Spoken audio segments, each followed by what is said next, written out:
ओम नमः शिवाय। हर हर महादेव। आप सुन रहे हैं पौराणिक अमृतवाणी द्वारा प्रसारित शिव महापुराण कथा को सुनने के लिए चैनल को लाइक शेयर एंड सब्सक्राइब कीजिए। आगे की कथा प्रारंभ करते हैं। अथ का 10वां अध्याय। ब्रह्मा द्वारा जगदम्बिका शिवा की स्तुति तथा वर की प्राप्ति। नारद जी बोले, हे ब्रह्मन, हे महाप्राज्ञ, हे तात, आपसे इस प्रकार कहकर विष्णु के अंतर ध्यान हो जाने पर क्या हुआ? हे विधेय, आपने क्या किया? हे वक्ताओं में श्रेष्ठ, आप मुझसे कहिए। ब्रह्मा जी बोले, हे श्रेष्ठ विप्र नंदन, भगवान विष्णु के चले जाने पर मैंने जो कार्य किया आप उसे सावधानी पूर्वक सुनिए। तब मैं विद्या अविद्या रूपा शुद्ध पर ब्रह्म स्वरूपिणी तथा जगत को धारण करने वाली शंभु प्रिया देवी दुर्गा की स्तुति करने लगा। सर्वत्र व्याप्त रहने वाली नित्य निराश्रय निराकुल त्रिदेवों को उत्पन्न करने वाली, स्थूल से भी स्थूल रूप धारण करने वाली तथा निराकार दुर्गा की मैं वंदना करता हूँ। आप चित स्वरूपा परमानंद स्वरूपिणी तथा परमात्मा स्वरूपिणी है। हे देवेशी, मेरे ऊपर आप प्रसन्न हो और मेरा कार्य करें, आपको नमस्कार है। हे मुने देवर्षि, इस प्रकार मेरे द्वारा स्तुति करने पर वे योग निद्रा भगवती चंडिका मेरे सामने प्रकट हो गईं। वे भगवती दुर्गा चिकने अंजन के समान शरीर की कांति से युक्त थी। वे सुंदर रूप से संपन्न थी। उनकी दिव्य चार भुजाएं थी। वे सिंह पर सवार थी। वे हाथ में वर मुद्रा धारण किए हुए थी। उनके केशों में मोती तथा मणियां ग्रथित थी। वे अत्यंत उत्कट थी। उनका मुख शरतकालीन पूर्णिमा के समान था। उनके मस्तक पर शुभ चंद्रमा सुशोभित हो रहा था। वे 3 नेत्रों से युक्त थी। उनके समस्त शरीर के अवयव परम मनोहर थे तथा वे चरण कमल के नख की कांति से प्रकाशित हो रही थी। इस प्रकार अपने सामने शिव की शक्ति उन भगवती उमा को उपस्थित देखकर भक्ति से सिर झुकाकर मैंने प्रणाम करके इस प्रकार स्तुति की। ब्रह्मा जी बोले, हे जगत की प्रवृत्ति एवं निवृत्ति स्वरूपे, हे सर्ग स्थित रूपे, आपको नमस्कार है। आप समस्त चराचर की शक्ति सनातनी तथा सबको मोहित करने वाली हैं।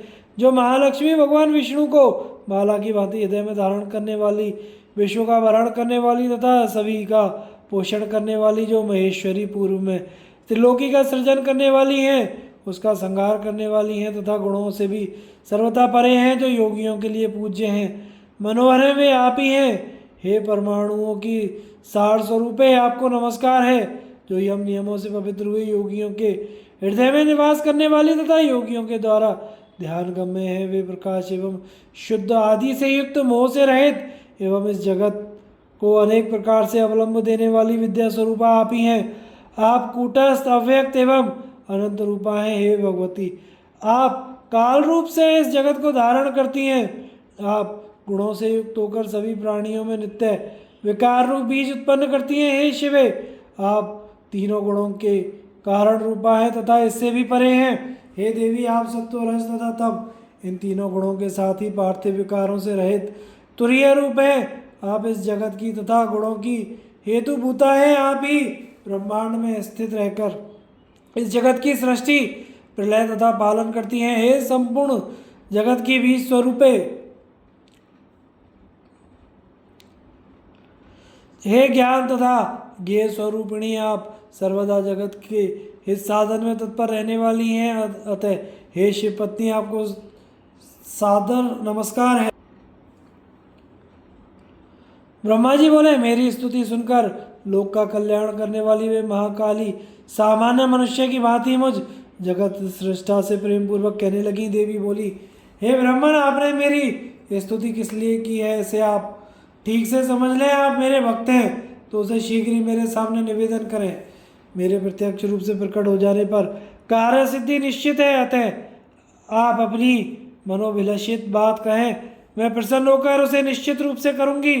ब्रह्मा जी बोले, हे देवी, हे महेश्वरी, मेरे ऊपर कृपा कर मेरी बात सुने। हे सर्वज्ञ, आपकी आज्ञा से मैं अपने मनोरथ की बात कह रहा हूँ। हे देवेशी, पूर्व काल में मेरे ललाट प्रदेश से उत्पन्न हुए आपके पति जो रुद्र नाम से प्रसिद्ध हैं, वे इस समय योगी होकर कैलाश पर्वत पर निवास कर रहे हैं। वे भूतों के स्वामी इस समय अकेले निर्विकल्पक समाधि में लीन होकर तप कर रहे हैं। वे निर्विकार होने के कारण पत्नी से रहित हैं और आत्मा में रमण करने के कारण पत्नी की अपेक्षा नहीं करते। हे सती, आप उन्हें मोहित करें जिससे वे आत्मा विरमण से उपरत होकर दूसरी स्त्री आपको देखें। आपके अतिरिक्त कोई अन्य स्त्री उनके मन को मोहित करने वाली नहीं होगी, इसलिए आप ही दक्ष की कन्या बनकर अपने रूप से शिव जी को मोहित करने वाली हों। हे शिवे, आप शिव पत्नी बने। जिस प्रकार आप लक्ष्मी का रूप धारण कर विष्णु को प्रसन्न करती हैं, उसी प्रकार संसार के हित के लिए आप इस कार्य को भी वैसे ही करें। हे देवी, जब उन शिव ने स्त्री विषयक अभिलाषा मात्र से मेरी निंदा की तो भला वे स्वेच्छा से किस प्रकार स्त्री ग्रहण कर सकते हैं। यदि वे स्त्री ग्रहण कर भी ले तो भी वे तो सृष्टि के आदि, मध्य और अंत में सदैव विरक्त रहते हैं, अतः उनसे उत्तम सृष्टि किस प्रकार होगी। हे देवी, इस प्रकार चिंता परायण हुए मेरे लिए आपके अतिरिक्त और कोई शरणप्रद नहीं है, इसलिए विश्व कल्याण के निमित्त आप मेरे इस कार्य को करें।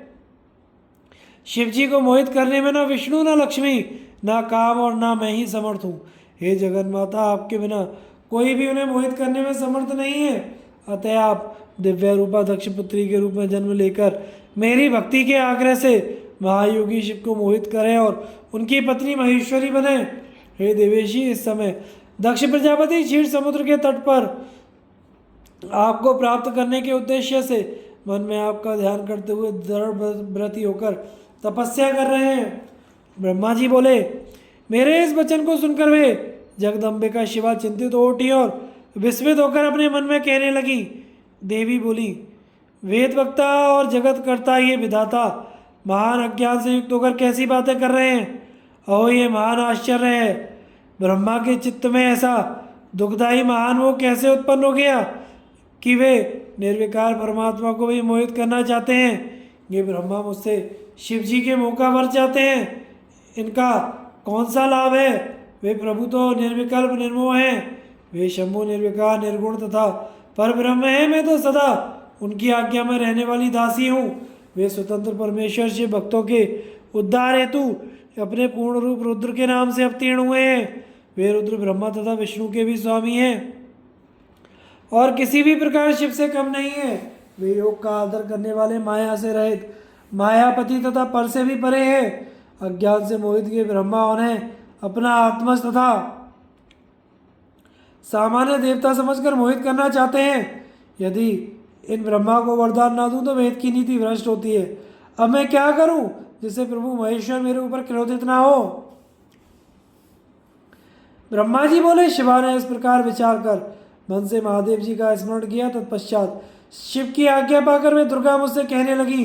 दुर्गा बोली, हे ब्राह्मण, आपने जो कहा है वह सब सत्य है। मुझे छोड़कर शंकर जी को मोहित करने वाली कोई दूसरी स्त्री संसार में नहीं है।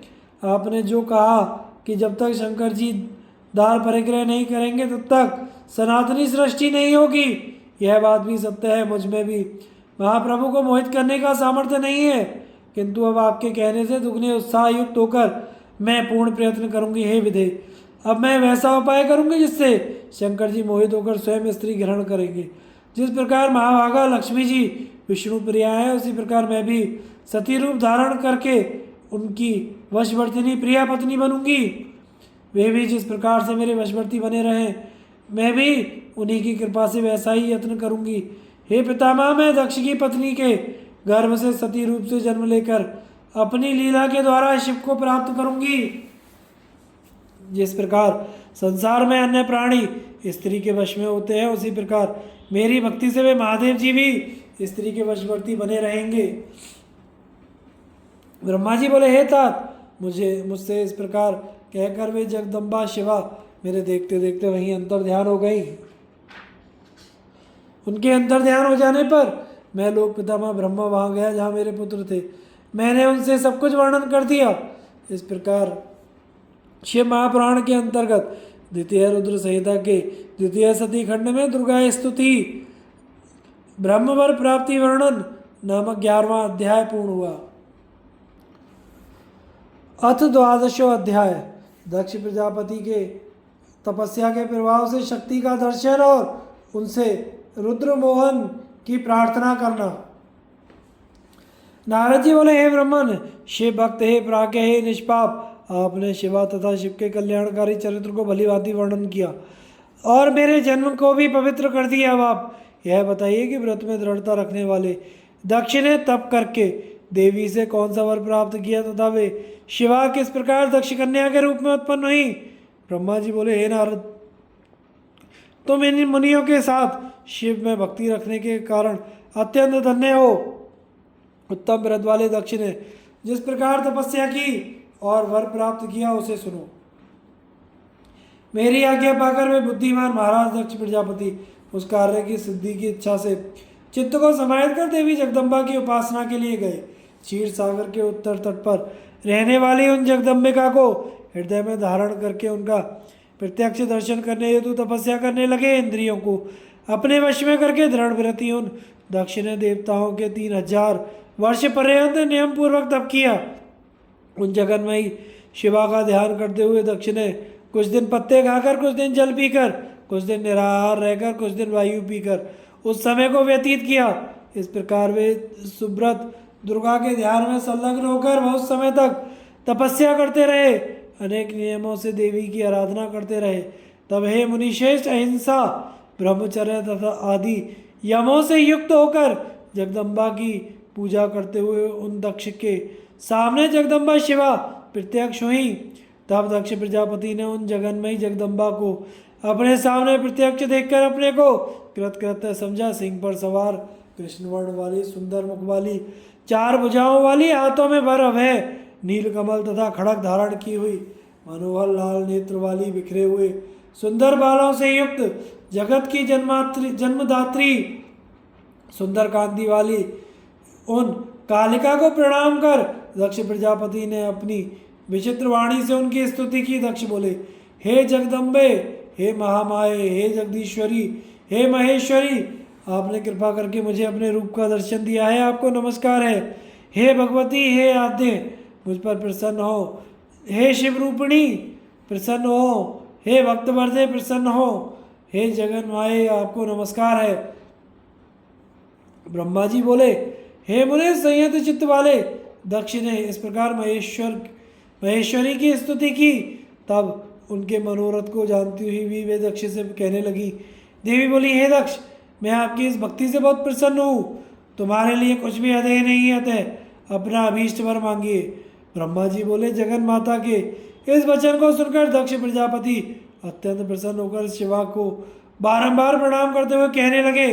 दक्ष बोले, हे जगदम्बे, हे महामाये, यदि आप मुझे वर देना चाहती हैं तो मेरे वचनों को सुनिए और प्रसन्नता से मेरा मनोरथ पूर्ण कीजिए। जो मेरे स्वामी शिव हैं, वे रुद्र नाम से ब्रह्मा के पुत्र के रूप में अवतरित हुए हैं। वे परमात्मा के पूर्ण अवतार हैं, परंतु अभी तक आपका अवतार नहीं हुआ है। आपके अतिरिक्त उनकी पत्नी कौन हो सकती है? अतः हे शिव, आप पृथ्वी पर अवतरित होकर उन्हें मोहित करें। आपके अतिरिक्त अन्य कोई भी उन्हें मोहित नहीं कर सकते, इसलिए आप इस समय मेरी कन्या के रूप में जन्म लेकर शिव पत्नी बने। इस प्रकार उत्तम लीला करके आप शिव जी को मोह में डालें। हे देवी, मेरा यही वर है, आपके सामने मैंने सत्य कह दिया। इसमें केवल मेरा ही स्वार्थ नहीं है, अपितु संपूर्ण लोकों का और ब्रह्मा, विष्णु तथा शिव जी का भी स्वार्थ है। इसलिए ऐसा करने के लिए ब्रह्मा जी ने मुझे प्रेरित किया है। ब्रह्मा जी बोले। दक्ष के इस वचन को सुनकर जगदम्बा मन में उन शिव जी का स्मरण करके हंसकर कहने लगी। देवी बोली, हे तात, हे प्रजापति, हे दक्ष, मेरी सत्य बात सुनिए। मैं आपकी भक्ति से अत्यंत प्रसन्न होकर सब कुछ प्रदान करने वाली हूँ। हे दक्ष, मैं महेश्वरी आपकी पुत्री बनूंगी, इसमें संदेह नहीं। मैं आपकी भक्ति के वश में हो गई हूँ। हे अनक, मैं अत्यंत कठोर तप करके ऐसा प्रयत्न करूंगी जिससे शिव जी से वर को प्राप्त करके उनकी पत्नी बन जाऊं। वे प्रभु सदाशिव ब्रह्मा तथा विष्णु के सेव्य, विकार रहे तथा पूर्ण है, अतः बिना तप के इस प्रकार की कार्य सिद्धि नहीं हो सकती। मैं तो प्रत्येक जन्म में उनकी प्रिय दासी हूँ और अनेक प्रकार के रूप धारण करने वाले वे सदाशिव मेरे स्वामी हैं। वे वर के प्रभाव से ब्रह्मा जी की भ्रुकुटी से अवतीर्ण हुए हैं और मैं उन्हीं की आज्ञा से ब्रह्मा जी के वरदान से इस लोक में अवतार लूंगी। हे तात, अब आप अपने घर जाइए। मैंने अपनी दूती को सारी बात समझा दी है। मैं कुछ ही दिनों में आपकी कन्या बनकर शीघ्र ही शिव की पत्नी बनूंगी। इस प्रकार दक्ष प्रजापति से श्रेष्ठ वचन कहकर और मन में शिव की आज्ञा पाकर वे शिव जी के चरण कमलों का ध्यान करके पुनः कहने लगी। देवी बोली, हे प्रजापति, परंतु मेरी एक प्रतिज्ञा अपने मन में सदैव याद रखना। मैं उस प्रतिज्ञा को तुम्हें सुना देती हूँ, उसे सत्य समझना, असत्य नहीं। यदि आपने कभी मेरा अनादर किया तो मैं अपना शरीर त्याग दूंगी, यह सत्य है। मैं सर्वथा स्वतंत्र हूँ, अतः दूसरा शरीर धारण करूंगी। हे प्रजापति, मैं प्रत्येक सर्ग में आपकी कन्या बनकर शिव जी की पत्नी बनूंगी। मैंने यह वरदान आपको दे दिया। ब्रह्मा जी बोले, इस प्रकार दक्ष प्रजापति से कहकर वे महेश्वरी उनके देखते ही देखते वहीं अंतर ध्यान हो गई। देवी के अंतर ध्यान होने पर दक्ष भी अपने घर चले गए और यह विचार कर आनंदित हो गई कि देवी मेरी कन्या बनकर अवतार ग्रहण करेंगी। इस प्रकार श्री शिव महापुराण के अंतर्गत द्वितीय रुद्र संहिता के द्वितीय सती खंड में दक्ष वर प्राप्ति वर्णन नामक 12वां अध्याय पूर्ण हुआ। अथ त्रयोदशो अध्याय। ब्रह्मा की आज्ञा से दक्ष द्वारा मैथुनी सृष्टि का आरंभ।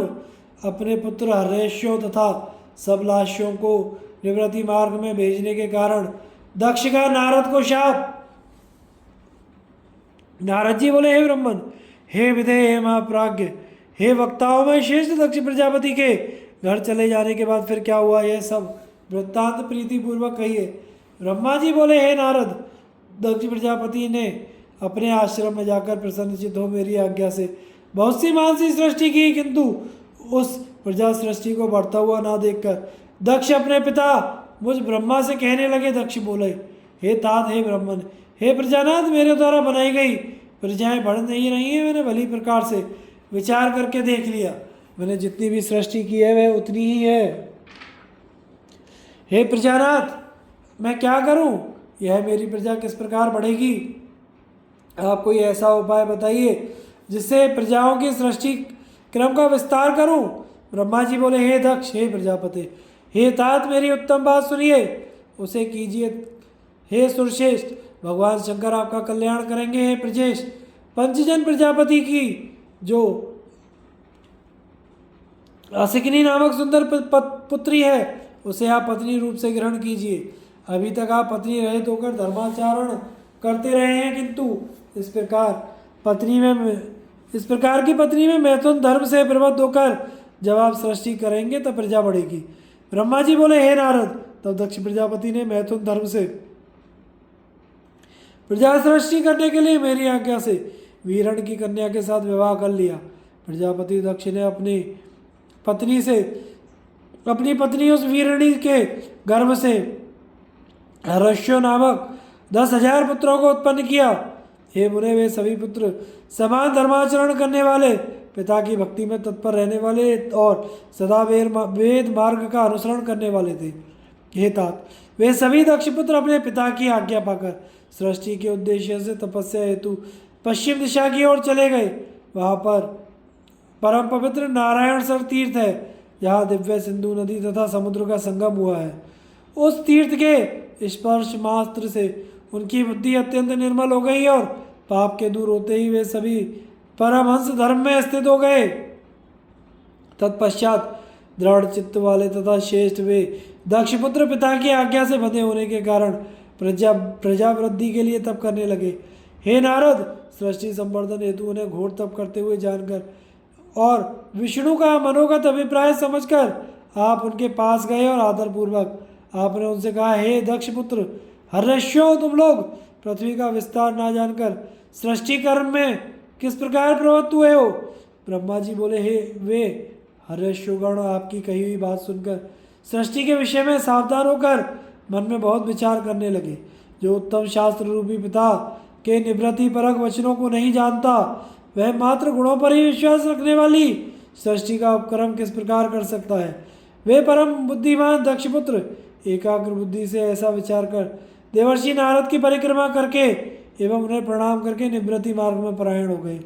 हे नारद, हे मुने, आप शिव के मन हैं और लोक में पर्यटन करते रहते हैं तथा निर्विकार रहकर शिव के चित्त वृत्ति के अनुसार रहते हैं। बहुत काल बीतने पर मेरे दक्ष प्रजापति नारद जी के द्वारा अपने पुत्रों के नाश को सुनकर बहुत संतप्त हुए। उस समय आपने शोक करते हुए दक्ष से बार बार कहा कि आप अच्छी संतान वाले थे, जो कि आपके पुत्र श्रेष्ठ मार्ग का अनुसरण करते हुए मुक्त हो गए। किंतु वे दक्ष शिव की माया से मोहित होकर बार बार शोक करते रहे। तदनंतर दक्ष के पास आकर मैंने उन्हें शांति भाव का उपदेश देकर सांत्वना देते हुए कहा, शोक मत करो, दैव बड़ा प्रबल होता है। तब दक्ष प्रजापति ने मेरे द्वारा धीरज बंधाए जाने पर उन्हें पंचजन की कन्या असिकनी के गर्भ से सबलाश्व नामक 1000 पुत्रों को उत्पन्न किया। दृढ़ व्रत वाले वे सबलाश्व भी पिता की आज्ञा से सृष्टि संवर्धन हेतु वहाँ गए जहाँ उनसे पूर्व उनके भाई गए थे और सिद्ध हो गए थे। वे भी उस तीर्थ के स्पर्श मात्र से सर्वथा निष्पाप और शुद्ध अंतःकरण वाले हो गए। उत्तम व्रत में परायण होकर ब्रह्मा का जप करते हुए कठिन तप करने लगे। हे नारद, आपने सृष्टि करने के लिए उन्हें तपस्या में उद्यत देखकर उनके पास जाकर ईश्वरी गति का स्मरण करते हुए वही उपदेश दिया जो पूर्व में उनके भाइयों को दिया था। हे मुने, आपका दर्शन निष्फल नहीं होता, इसलिए आपने उनको भी पूर्व भाइयों के मार्ग का उपदेश किया, जिससे वे भी अपने भाइयों के मार्ग का अनुसरण करते हुए उसी मार्ग पर चले गए। उसी समय दक्ष प्रजापति को अनेक उत्पात दिखाई पड़ने लगे। अब वे अपने पुत्रों को आया ना देखकर आश्चर्यचकित होकर मन में दुखी हो गए। उन्होंने आपके द्वारा प्रथम पुत्रों के नाश के समान ही इन पुत्रों के भी नाश का समाचार सुना। वे आश्चर्य में भरकर पुत्र शोक से मूर्छित हो अत्यंत संतप्त हो उठे। वे दक्ष आप पर कुपित हो गए और कहने लगे, यह नारद दुष्ट है। उसी समय दैव योग से उनके पुत्रों पर अनुग्रह करने वाले आप भी दक्ष के पास आ गए। उस समय वे प्रजापति दक्ष क्रोध में भरकर अपने होठों को फड़फड़ाते हुए आपके पास आए और आपको धिक्कारते हुए निंदापूर्वक कहने लगे। दक्ष बोले, हे अधमों श्रेष्ठ, तुमने साधु का रूप धारण करके मेरे सत्पुत्रों को यह कैसा उपदेश किया? तुमने मेरे इन पुत्रों को इस प्रकार भिक्षु मार्ग का उपदेश क्यों किया, जो उनके लिए कल्याणकारी नहीं था? तुम्हारे जैसे निर्दयी शठ ने देव ऋषि तथा पितृ ऋण से मुक्त हुए बिना ही मेरे पुत्रों को ऐसा उपदेश कर उनके इस लोक तथा परलोक के कल्याण को नष्ट कर दिया। क्योंकि जो बिना तीनों ऋणों से मुक्त हुए ही माता पिता को छोड़कर मोक्ष की इच्छा करता हुआ निवृत्ति मार्ग का अनुसरण करता है, वह नरकगामी होता है।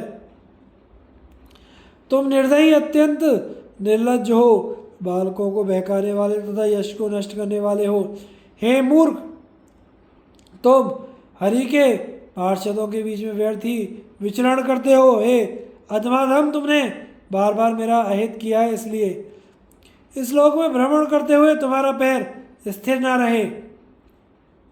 इस प्रकार शिव की माया से मोहित हुए दक्ष ने ईश्वर की इच्छा को नहीं समझा और सज्जनों के मानने आपको शोक संतप्त होकर शाप दे दिया। मुने, निर्मल बुद्धि वाले आपने भी दक्ष प्रजापति के इस शाप को ग्रहण कर लिया। हे ब्रह्म साधो, ऐसा साधु स्वयं इस प्रकार के अपकार को सहन कर लेता है। इस प्रकार श्री शिव महापुराण के अंतर्गत द्वितीय रुद्र संहिता के द्वितीय सती खंड में दक्ष सृष्टि उपाख्यान में नारद शाप वर्णन नामक 13वां अध्याय पूर्ण हुआ। चतुर्दशो अध्याय दक्ष की 60 कन्याओं का विवाह। दक्ष के यहाँ देवी शिवा सती का प्राकट्य, सती की बाल लीला का वर्णन। ब्रह्मा जी बोले, हे देव मुने, इस समय में लोक पितामह ब्रह्मा भी इस चरित्र को जानकर प्रीति पूर्वक शीघ्रता से वहां पहुंचा। मैंने पूर्व की भांति दक्ष प्रजापति को धैर्य धारण कराया, जिससे वे प्रसन्न हो आपसे पूर्ववत स्नेह करने लगे। हे मुनिवर, मैं देवताओं के प्रिय अपने पुत्र आपको प्रेम पूर्वक धीरज देकर अपने साथ लेकर आश्रम लौट गया। तदनंतर दक्ष प्रजापति ने मेरी आज्ञा से अपनी स्त्री में 60 सौभाग्यवती कन्याओं को उत्पन्न किया। दक्ष ने आलस से रहित होकर उन कन्याओं का विवाह धर्म आदियों के साथ जिस प्रकार किया, उसे प्रीतिपूर्वक सुनिए। हे मुनीश्वर, उसको मैं कह रहा हूँ। हे मुने, दक्ष ने 10 कन्याएं धर्म को, 13 कश्यप को, 27 चंद्रमा को, 2 कन्याएं अंगिरा तथा कृशाश को और अन्य कन्याएं तार्क्ष्य को दे दी, जिनकी प्रसूति परंपरा से यह समस्त जगत व्याप्त है। विस्तार के भय से मैं उनका वर्णन नहीं कर रहा हूँ। कुछ लोग शिवा को इन कन्याओं से ज्येष्ठ कहते हैं, कोई मध्यम कहते हैं, कोई सबसे छोटी मानते हैं, किंतु कल्प भेद से ये तीनों ही सही है। कन्या की उत्पत्ति के अनंतर पत्नी सहित दक्ष प्रजापति ने अत्यंत प्रेम से अपने मन में जगदम्बा का ध्यान किया। उन्होंने गदगद स्वर से प्रेम पूर्वक विनययुक्त होकर हाथ जोड़कर बार बार नमस्कार करके उनकी स्तुति की। तब वे देवी संतुष्ट होकर मन में विचार करने लगी कि मुझे अपनी प्रतिज्ञा को पूर्ण करने के लिए वीरिणी में अवतार लेना चाहिए। इसके बाद उन जगदम्बा ने दक्ष के मन में निवास किया। हे मुनि सत्तम, उस समय वे अत्यंत शोभित होने लगे। उन्होंने उत्तम शुभ मुहूर्त में अपनी स्त्री में प्रसन्नतापूर्वक गर्भाधान किया। तब वे दयामयी शिवा दक्ष पत्नी के हृदय में निवास करने लगी और दक्ष की स्त्री में गर्भ के समस्त लक्षण प्रकट होने लगे। हे तात, गर्भ में शिवा के निवास के प्रभाव से वे दक्ष पत्नी वीरिणी महामंगल स्वरूपा और पहले की अपेक्षा अधिक प्रसन्नचित्त हो गई। उस समय दक्ष ने अपने कुल के संप्रदाय के अनुसार, वेद के अनुसार तथा अपने सम्मान के अनुरूप प्रसन्नतापूर्वक पुंसवन आदि संस्कार कराए। उन पुंसवन आदि कर्मों में महान उत्सव हुआ। दक्ष प्रजापति ने ब्राह्मणों को उस समय यथेष्ट धन प्रदान किया। उस समय विष्णु आदि सभी देवगण देवी को वीरिणी के गर्भ में आई हुई जानकर प्रसन्न हो गए और वहां आकर उन सब ने लोक का उपकार करने वाली उन जगदम्बा को बार बार प्रणाम करके उनकी स्तुति की। इसके बाद प्रसन्नचित होकर वीरिणी तथा दक्ष प्रजापति की बहुत ही प्रशंसा कर वे अपने अपने घर चले गए। हे नारद, हे मुने, इस प्रकार 9 मास पूर्ण हो जाने पर, समस्त लौकिक क्रिया कर लेने पर जब 10वां मास पूर्ण हो गया, तब वे शिवा, चंद्र, ग्रह, तारा आदि के अनुकूल होने पर सुखद मुहूर्त में शीघ्र ही माता के सामने प्रकट हो गई। उनके उत्पन्न होते ही दक्ष प्रजापति बड़े प्रसन्न हुए और उनके प्रकाष्ठ तेज को देखकर उन्होंने उन्हें वही शिवा देवी समझा। हे मुनीश्वर, देवी के उत्पन्न होते ही उस समय आकाश से पुष्प वृष्टि होने लगी। मेघों ने जल की वर्षा प्रारंभ कर दी और सभी दिशाएं शांत हो गईं।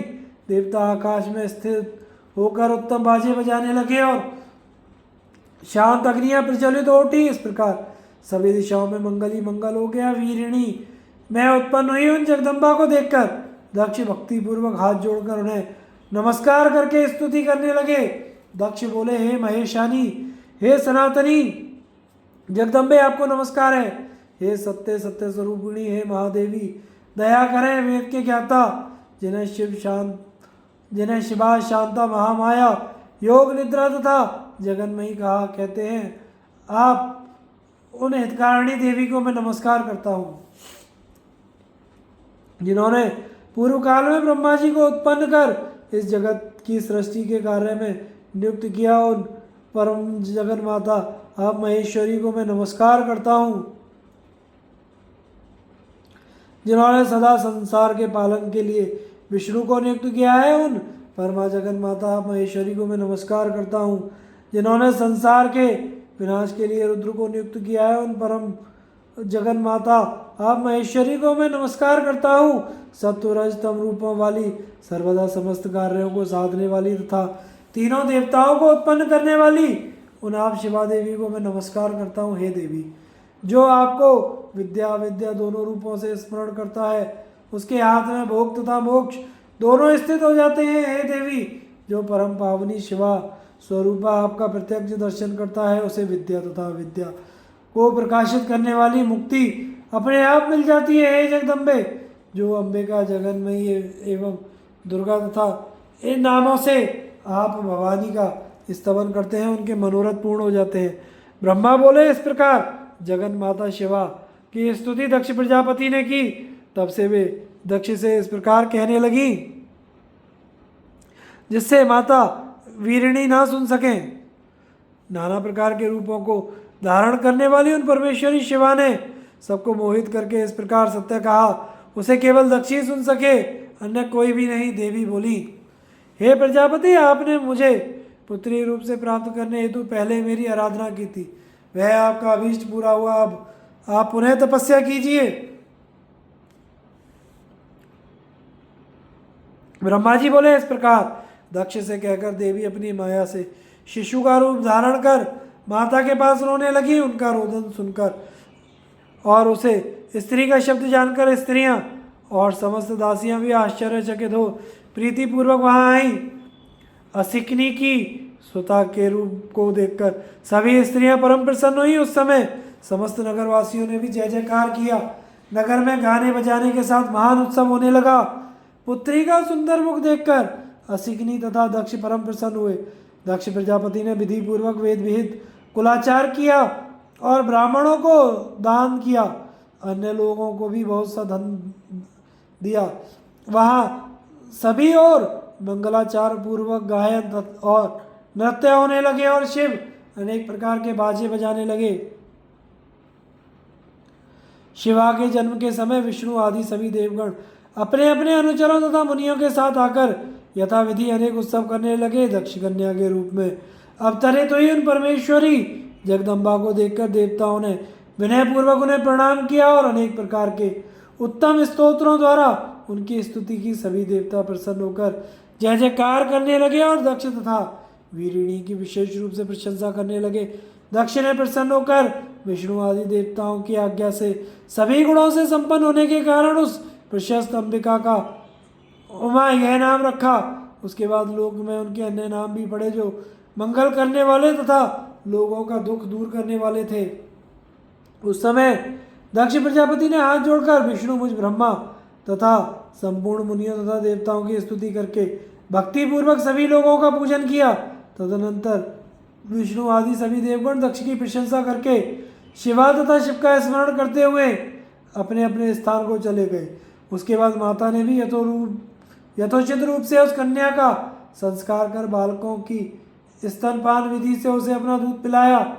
महात्मा प्रजापति दक्ष तथा वीरिणी ने बड़ी सावधानी के साथ उस कन्या का लालन पालन किया, जिससे वह शुक्ल पक्ष के चंद्रमा की कला के समान प्रतिदिन बढ़ने लगी। हे द्विजश्रेष्ठ, उस कन्या में बाल्यकाल में ही सभी सद्गुण प्रविष्ट हो गए। जैसे चंद्रमा में सभी मनोहर कलाएं अपने आप आ जाती हैं। जब वह सखियों के बीच में जाकर अपने भाव में मग्न होती थी तब प्रतिदिन शंकर जी की प्रतिमा का बार बार निर्माण करती थी। जब वह शिवा बालोचित गाने गाती तो वह काम पर शासन करने वाले हर रुद्र तथा स्थानों का गाने के बहाने का स्मरण करती थी। दक्ष प्रजापति तथा वीरिणी का इसने दिन प्रतिदिन उस कन्या पर बढ़ता ही गया। यद्यपि वह बालिका थी फिर भी वह अपने माता पिता में बड़ी भक्ति रखती थी।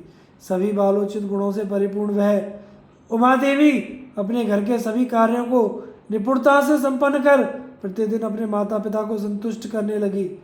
इस प्रकार श्री शिव महापुराण के अंतर्गत द्वितीय रुद्र संहिता के द्वितीय खंड सती खंड में सती जन्म एवं बाल लीला का वर्णन नामक 14वां अध्याय पूर्ण हुआ। आगे की कथा का प्रसारण हम अगले भाग में करेंगे। कथा को सुनते रहिए और चैनल को लाइक शेयर सब्सक्राइब कीजिए। धन्यवाद।